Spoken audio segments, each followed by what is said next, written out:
చదువు రాకపోయినా సృజనాత్మకత కలిగినటువంటి మహనీయుడు.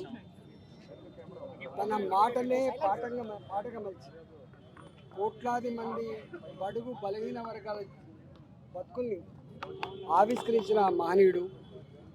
ఏ పాట రాసినా, ఏ మాట చెప్పినా దానికి ఒక అర్థం, దానికి ఒక తాత్పర్యం కలిగినటువంటి మహనీయుడు అందశ్రీ గారు.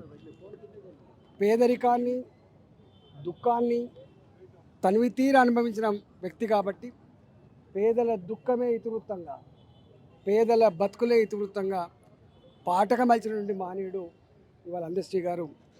వారు జయ జయ తెలంగాణ అనేటువంటి పాట, లేక అనేక మనిషి అన్నవాడు అనేటువంటి పాట,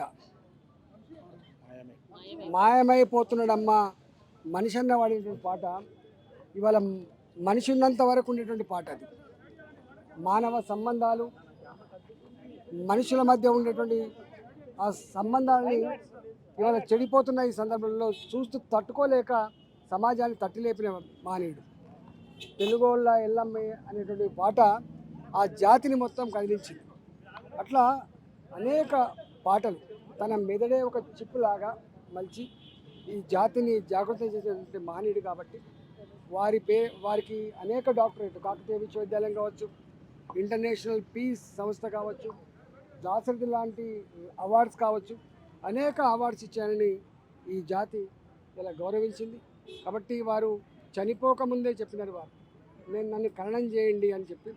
వారు ఎక్కడైతే ఖననం చేయబడుతుందో ప్రభుత్వపరమైన స్థలం ఒక 5 ఎకరాలు 10 ఎకరాల్లో పెట్టి వారి పేరిట ఒక స్మృతివనాన్ని పెట్టాలని, వారు అందించినటువంటి స్ఫూర్తిప్రదమైనటువంటి మాటలని, పాటల్ని కూడా రాబోయే జాతులకు ఒక ఆస్తిలాగా ఉండేటువంటి ఆస్కారం ఉంది. ఆ జాతులకు ప్రేరేపణించేటువంటి ఆస్కారం ఉంది, ప్రేరేపించేటువంటి ఆస్కారం ఉంది. కాబట్టి వాటిని పెట్టాలని చెప్పి నేను ప్రభుత్వాన్ని కోరినాం.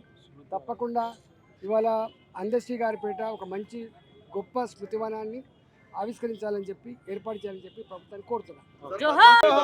గతంలో పద్మశ్రీ అవార్డులలో తెలంగాణ తరఫు నుంచి తనకు చివరి మినిట్ వరకు అనుకున్నారు. సో అది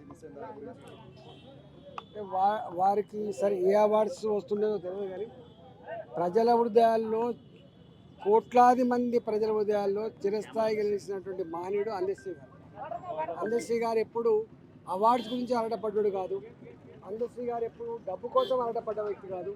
అందశ్రీ పేదల ప్రేమను పొందాలని చెప్పి తపన పడ్డ వ్యక్తి, దానికోసమే జీవించిన వ్యక్తి. కాబట్టి ఈ పద్మశ్రీలు, పద్మ విభూషణలు ఆయనకేం కీర్తి తెచ్చిపెట్టాడు కాదు.